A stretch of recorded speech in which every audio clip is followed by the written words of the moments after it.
यह वीडियो केवल मनोरंजन के उद्देश्य से बनाया गया है। सभी बात काल्पनिक है। वास्तविक जीवित या मृत व्यक्तियों या वास्तविक घटनाओं से कोई भी समानता पूरी तरह से संयोग है। किसी भी व्यक्ति, धर्म या जाति के प्रति कोई अपराध करने का इरादा नहीं है। साहिल काफी देर तक दरवाजे पर ही खड़ा दीवार से टेक लगाए दूर से ही रैना को देखता रहा, जो मिरर के सामने खड़ी अपने आप को निहार रही थी। हेलो मेरी मिसेज, अगर तुम्हारी तैयारी हो गई हो तो थोड़ा सा ध्यान अपने इस प्यारे से एकलौते से पति पर भी दे दो, साहिल ने धीरे से शरारत में कहा तो रैना ने पलटकर उसकी तरफ देखा। अरे साहिल, आप कब आए? रैना ने अपनी आंखों में काजल लगाते हुए एक नज़र साहिल को देखा और फिर आईने की तरफ मुड़ गई, जबकि अब साहिल चलता हुआ उसके पास आ गया। क्या बात है, आज कुछ ज्यादा ही सज धज रही हो मैडम। आपसे क्या मतलब, आप मेरे सिंगार को नज़र लगा रहे हैं क्या? अरे नहीं, मैं क्यों नज़र लगाऊंगा, जबकि मैं तो जानता ही हूँ कि तुम्हारा ये श्रृंगार मेरे लिए ही तो है, फिर मुझे कैसी जलन। अच्छा, काफी जानकार हैं आप तो। और नहीं तो क्या, मैं सब जानता हूँ, तुम्हारा ये सजना संवरना सब कुछ मेरे लिए ही है, क्योंकि तुम मेरी हो, मेरी जान।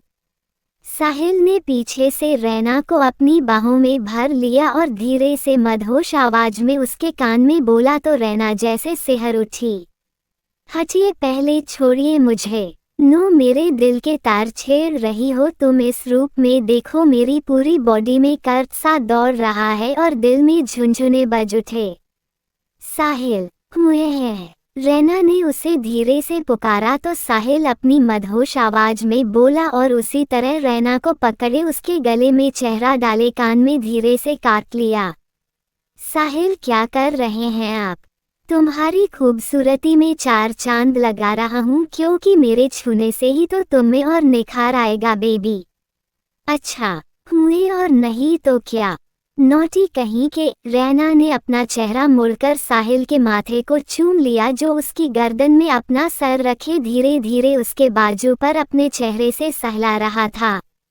तुम्हारी खुशबू मुझे बेकाबू कर रही है रैना। नहीं, कुछ नहीं, पहले जाए, आप भी रेडी हो जाए। साहिल, मैंने आपके कपड़े निकालकर वहाँ बेड पर रख दिए हैं। मन नहीं हो रहा है तुम्हें छोड़कर जाने का, थोड़ा सा चख लूं तुमको। साहिल ने रैना की गर्दन में अपने होंठ रब करते हुए मदहोशी से कहा तो रैना जल्दी से 2 कदम पीछे हट गई। आपका मन हो ना हो, लेकिन आज रिमझिम की मंगनी है, अपना हुलिया संवार लीजिए, मेहमान आने शुरू भी हो गए हैं और मुझे छोड़िए साहिल, मैं यही हूँ, हमेशा रहूंगी आपके पास। वही तो, आज मंगनी रिमझिम की है, तुम्हारी शादी नहीं है, फिर तुम क्यों? क्योंकि मैं आज सुंदर लगना चाहती हूँ, सबसे ज्यादा इसलिए। साहिल की बात काटकर रैना ने शरारत से कहा। उसकी क्या जरूरत है मेरी जान, तुम तो वैसे ही कमाल की कातिल हो, तुम्हें देखकर भला मैं कभी अपने काबू में रहता हूँ क्या? अच्छा, बस कीजिए, आपकी बातों में नहीं आ रही मैं। आ जाओ ना प्लीज, मेरी बातों में बस एक बार रूम है, बेड है, तुम हो और मैं हूँ। साहिल, आई नो आई एम साहिल, सब है पर मैं नहीं हूँ, आई एम बिजी, बहुत काम है आज मुझे, आपको तो बस मस्तियाँ ही सूझती रहती हैं। वैसे ये तुमको इतना सिंगार की क्या जरूरत पड़ गई, आज मैं तो तुम पर वैसे ही फिदा हूँ ना। साहिल ने दोबारा से रैना का हाथ पकड़कर उसे अपनी तरफ खींच लिया और वह रेशम की डोर की तरह उसके सीने से आ लगी। अच्छा, सच्ची क्या? रैना उसके सीने पर दिल की जगह अंगुली से पॉइंट करते हुए उसके चौड़े सीने से खेलते प्यार से बोली, भला उसको कब मंजूर ना थी साहिल की करीबी, वह तो बस झूठे बहाने दिखा रही थी। और क्या मेरे दिल की बड़ी इन तेज रफ्तार धड़कनों से पूछ लो ना। पर यह सब आपके लिए नहीं साहिल, तुम्हारा सब कुछ मेरा है।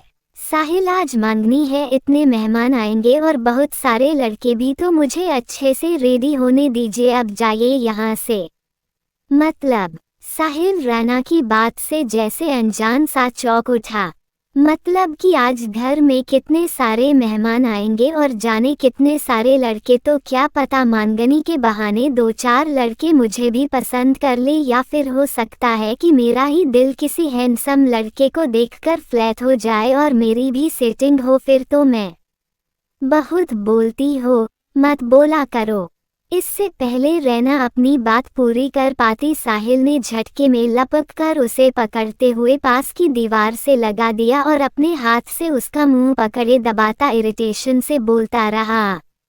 रैना, कितनी बार कहा है ना कि तुमसे कि अपने इन नाजुक होठों का इस्तेमाल जब भी करो मुझसे प्यार करने के लिए, मुझे चूमने के लिए करो या फिर मेरा नाम लेने के लिए। इसके अलावा इनसे और कोई काम करवाने की जरूरत नहीं, और बोला तो बिल्कुल भी मत करो तुम।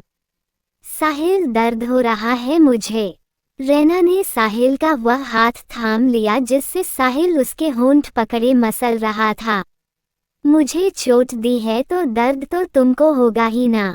साहिल, छोड़ो प्लीज। मजाक कर रही हो मेरे साथ, जबकि तुम्हें पता है कि मुझे तुम्हारे ये मजाक अच्छे नहीं लगते। साहिल ने उसके होंठ छोड़कर उसके बालों में अपना हाथ फंसा लिया था। दर्द दूंगा और मरहम भी। मैं मजाक नहीं कर रही हूँ साहिल, सच कह रही हूँ। साहिल रैना का चेहरा पकड़े गुस्से की शिद्दत से बोल रहा था। जब रैना ने शरारत से उसकी उंगली अपने दांतों तले दबाकर काट ली तो साहिल ने पीछे से उसके बालों को खींचकर उसका चेहरा ऊपर उठा लिया। खा जाओ मुझे, मैं तुम्हारा ही हूँ, साहिल ने कहा तो रैना ने उसे अपनी जुबान दिखाकर और मुंह टेढ़ा करके चिढ़ा दिया। मैं आज या तो किसी से पट जाऊंगी या किसी को पटा ही लूंगी। तो मतलब तुम मेरा पेशेंस चेक कर रही हो? तो लो देख लो, यह है मेरा पेशेंस। अब खुश हो ना तुम? हो रहा हूँ मैं आउट ऑफ कंट्रोल जान। साहिल की आवाज में तड़प, जलन और गुस्सा था, जिसके चेहरे के भाव को रैना ने एक नज़र देखा तो जैसे घबराहट में डर से सहम ही गई।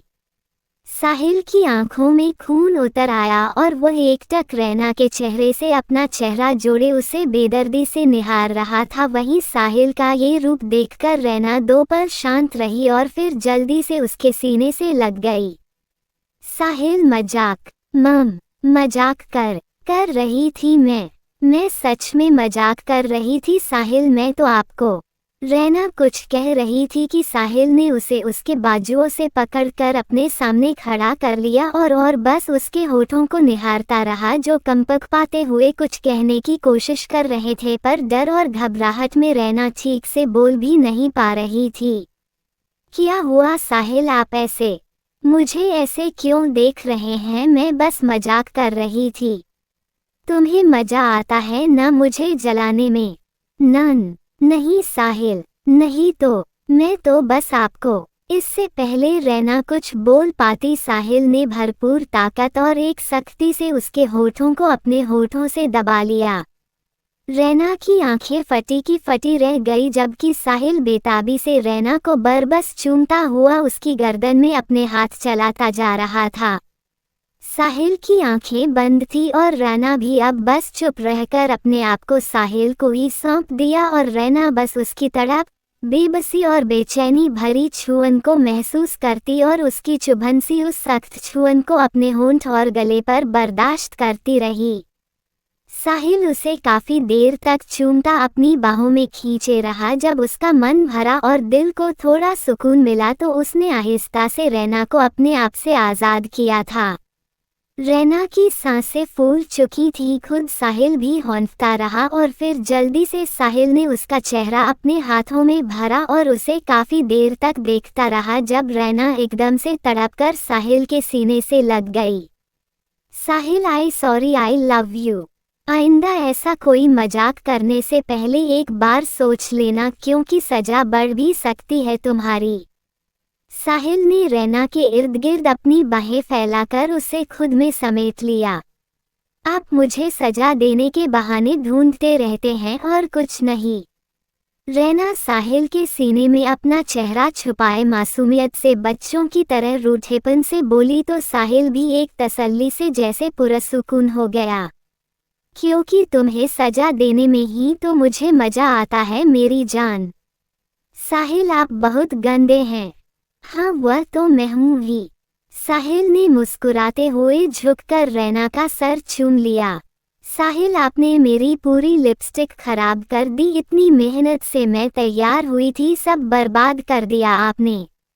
रैना साहिल के सीने से होते हुए उसकी गर्दन में अपना चेहरा रखे नजाकत से नखरीले नदाज में बोली तो साहिल के चेहरे पर गहरी मुस्कान आ गई और वह इस बार फिर से खुलकर हंस दिया।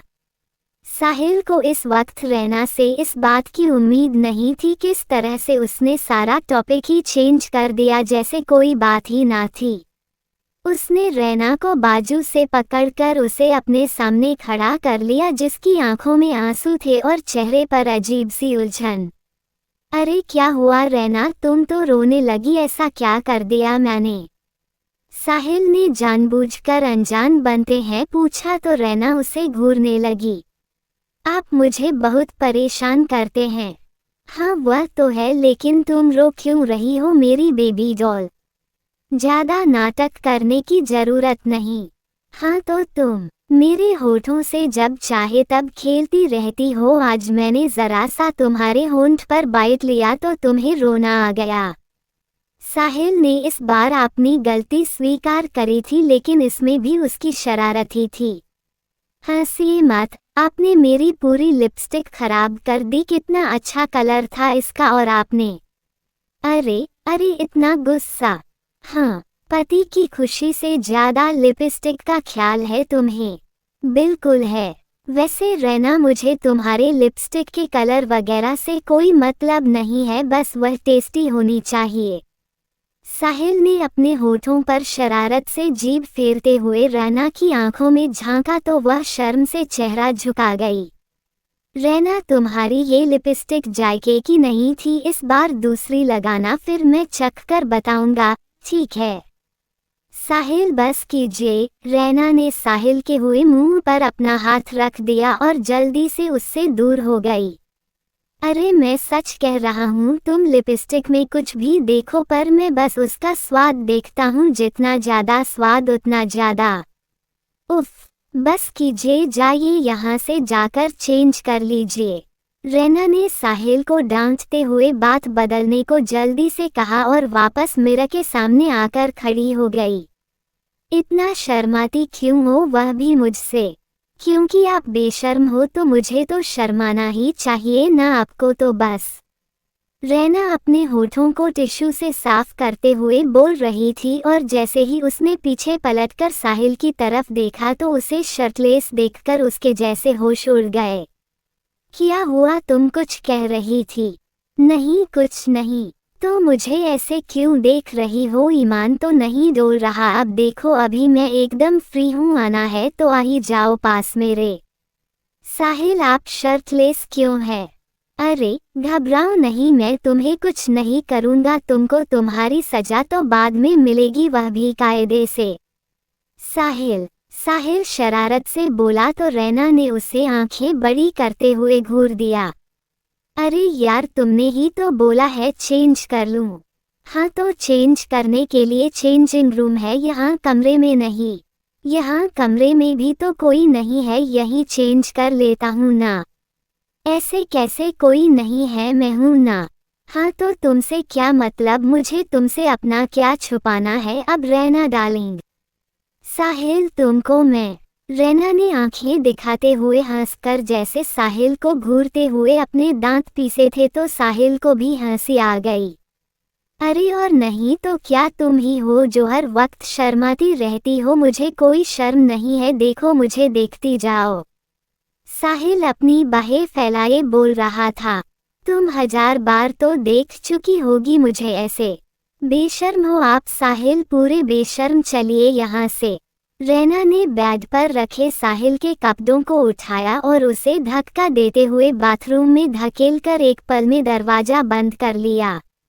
साहिल इतने नॉटी कैसे हो सकते हैं आप तो हमेशा सीरियस रहते हैं, बस मेरे ही सामने ऐसे क्यों? बाहर के मेरे सिंघम पति बीवी के मरीज बने रहते हैं। रैना हंसते हुए वहां से हट गई। तुम दोनों को जरा भी शर्म नहीं आ रही है? अभी अभी तुम दोनों की मंगनी हुई है और रिंग पहनाने के बहाने तुम दोनों ने एक दूसरे को छुआ भी होगा, फिर भी अब तुम दोनों ये क्या आपस में खुसुर फुसुर कर रहे हो? शर्म करो सागर। रिमझिम और सागर की मंगनी के लिए स्टेज को काफी सजाया गया था, जिस पर सागर और रिमझिम ने एक दूसरे को रिंग पहनाई थी। अभी कुछ देर हुई थी मांगने को, जब दोनों आपस में धीरे धीरे कुछ बात कर रहे थे कि सागर के साइड में खड़ी अंजलि ने सागर के कंधे पर पंच मारते हुए धीरे से कहा तो सागर जल्दी से चौंककर सीधा खड़ा हो गया। क्या कर रही हो? क्या हुआ अंजू? सागर हकलिया। यही तो मैं पूछ रही हूँ कि भरे मंच पर इस तरह से बात करते की क्या जरूरत है? तुम दोनों को इतनी सारी महफिल है, यहाँ इतने मेहमान आए हुए हैं, मंगनी में फोटो पर फोटो निकाली जा रही है तुम दोनों की, और तुम दोनों हो कि यहाँ खड़े खड़े स्टेज पर ही रोमांस कर रहे हो। अंजलि ने सागर के साथ रिमझिम को देखते हुए शरारत से कहा तो रिमझिम चुप रह गई। रिम्मी को मत छेड़ो अंजू, सागर बड़े ईमानदारों सा बोला। बड़े आए क्यों ना छेड़ूं, यह मेरी भाभी है, तुम्हें इससे क्या? सागर की बात काटते हुए अंजलि ने जल्दी से कहा। बोलो भाभी, क्या बातें हो रही थी? नहीं ऐसा नहीं है अंजू, हम तो बस। रिमझिम शर्म से पानी हुई जा रही थी। सागर चुप करो तुम, अच्छे से जानती हूँ मैं तुम्हें भी और तुम्हारी आधी हो चुकी बीवी रिमझिम जी को भी। अंजलि की बात पर रिमझिम कुछ कहती कि सागर एक बार फिर से बोल उठा, पर इससे पहले वह अपनी सफाई में कुछ कहता कि अंजलि ने अपने मुंह पर अंगुली रखते हुए उसे आंख दिखाई तो रिमझिम को हंसी आ गई। अरे यार, यह पूरी पागल लड़की है। सागर सर खुजलाकर रह गया। और तुम क्या हंस रही हो? तुम भी तो कम नहीं हो। अरे भाई, अभी अभी मंगनी हुई है, शादी भी हो जाएगी, फिर सारी जिंदगी बात करती रहना, अभी थोड़ा तो सब्र रखो भाभी। अंजलि को सागर और रिमझिम को छेड़ने में काफी मजा आ रहा था, इसलिए वो बारी बारी से उन दोनों की क्लास लगाए हुई थी। अरे पर अंजलि, मैंने क्या किया है? मैं तो बस इसकी बातों को सुन रही थी, रिमझिम ने कहा। वैसे रिमझिम, तुम खुश तो हो ना? तुम्हें शादी में ये लंगूर मिल रहा है। अंजलि सागर की तरफ से हटकर रिमझिम के पास आ गई। सच कहा तुमने अंजलि, है तो ये लंगूर ही, पर अब क्या किया जा सकता है यार। इस बार रिमझिम ने भी अंजलि की हाँ में हाँ मिलाते हुए सागर का मजाक बनाया और दोनों हाई फाई लेते हुए खिलखिलाकर हंस दी, जिस पर सागर मुंह बना कर रह गया। बना लो मेरा मजाक, बना लो, तुम दोनों से तो बदले लेकर रहूंगा मैं। अच्छा, क्या करोगे तुम? अंजलि ने शौक से पूछा। तुम इधर आओ पहले। सागर ने अंजलि का हाथ पकड़कर उसे अपनी तरफ खींच लिया। खड़ी रहो यहाँ चुपचाप, लंगूर कहीं के, मेरा हाथ दबा दिया। अंजलि ने सागर को घूर कर कहा। तुम्हें बहुत मजा आता है दोस्तों पर हंसते हुए, तुम्हारा भी टाइम आएगा, फिर बताऊंगा तुमको। सागर ने जैसे अंजलि को वार्न किया। मैंने क्या किया है सागर? तुम्हारी होने वाली बीवी ही तुम्हारा मजाक उड़ा रही है। इसको तो सजा दूंगा, नो माफी, जब अपने घर ले जाऊंगा तब। सागर ने अंजलि के बजाय रिमझिम के कान में झुककर धीरे से अपनी मदहोश आवाज में सरगोशी से कहा तो रिमझिम की पलकें शर्म से झुक गई, जबकि अंजलि ने कुछ सुना ही ना था। बोलो अब सागर। अंजलि ने सागर का हाथ पकड़कर झटका। कहाँ देख रहे हो? तुम भी तो रिमझिम को परेशान कर रही हो अंजू। सागर रिमझिम की तरफ से अंजलि को देखते हुए हड़बड़ाकर जल्दी जल्दी बोला। वह मेरा मजाक तो बनाएगी ही जब तुम हो मुझे। अभी शादी हुई भी नहीं और बीवी की इतनी तरफदारी करने लगे तुम। मैं तो रिमझिम के गुलामी करता हूँ, तरफदारी क्या है? सागर बस करो। सागर के अंदाज पर रिमझिम ने उसको आंखें दिखाई तो उसको हंसी आ गई। क्यों, अब क्या हुआ? अफकोर्स मैं तुम्हारा गुलाम हूँ, जो बोलोगी वह करूँगा रिम्मी मेरी जान। रिमझिम और सागर आपस में फुसफुसाहट से बोले थे। अंजलि, रिमझिम और तीनों आपस में बातें करते हुए हंस रहे थे, जबकि बाकी के फैमिली मेंबर्स मेहमानों के साथ बिजी थे। कोई उनका वेलकम कर रहा था तो कोई उनके आसपास घूमता उन सबसे मिल रहा था। सारी फैमिली बिजी थी और साथ ही साहिल भी, क्योंकि मेहमानों के साथ उसके कुछ अपने दोस्त भी आए थे जिनको सिर्फ साहिल को ही संभालना था, जिनमें पर्सनल ही नहीं प्रोफेशनल फ्रेंड्स भी थे। साहिल ने अपने साथ काम करने वाले कई सारे सीनियर और जूनियर्स को मंगनी में इनवाइट किया था। साहिल की एक अच्छी और ऊंची इमेज थी, काफ़ी बड़े बड़े लोगों के साथ जान पहचान, शहर की जानी मानी हस्तियों में उसका काफ़ी नाम था और उसने जिस किसी को भी बुलाया वह सब उसकी खुशियों में शामिल होने आए थे, जिनसे उसे मिलना, बात करना और हर एक के पास पहुंचना जरूरी ही था। सबके साथ खुद रैना भी काफ़ी बिजी थी। वो राधा के साथ चलते हुए सारे मेहमानों से मिल रही थी, जिसे राधा और रेखा इंट्रो करवाती, क्योंकि रैना ज़्यादातर लोगों के लिए उस घर में नई ही थी अभी। रैना ज़रा आराध्य को संभालो, मैं अभी आती हूँ। राधा ने रैना को आवाज़ दी तो वह चौंक गई, जैसे कहीं खोई हुई थी और राधा की आवाज़ से जगी हो। कक, क्या हुआ भाभी? तुम बताओ, तुमको क्या हुआ, कहाँ गुम हो? नहीं तो कुछ नहीं, रैना ने धीरे से कहा और वापस दूर कहीं कुछ निहारने लगी। इस बार राधा ने कुछ नहीं कहा और उसने रैना की नज़रों का पीछा किया तो वह काफ़ी दूर मेहमानों से घिरे साहिल को ताक रही थी, पर खुशी से नहीं, बेचैनी से, क्योंकि साहिल के पास था ही कुछ ऐसा जो रैना की नज़रों को खाए जा रहा था। वह तड़प उठी।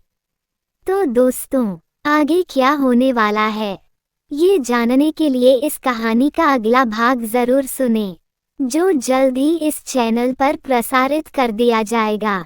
दोस्तों, उम्मीद करती हूँ हमारी आज की कहानी आपको पसंद आई होगी।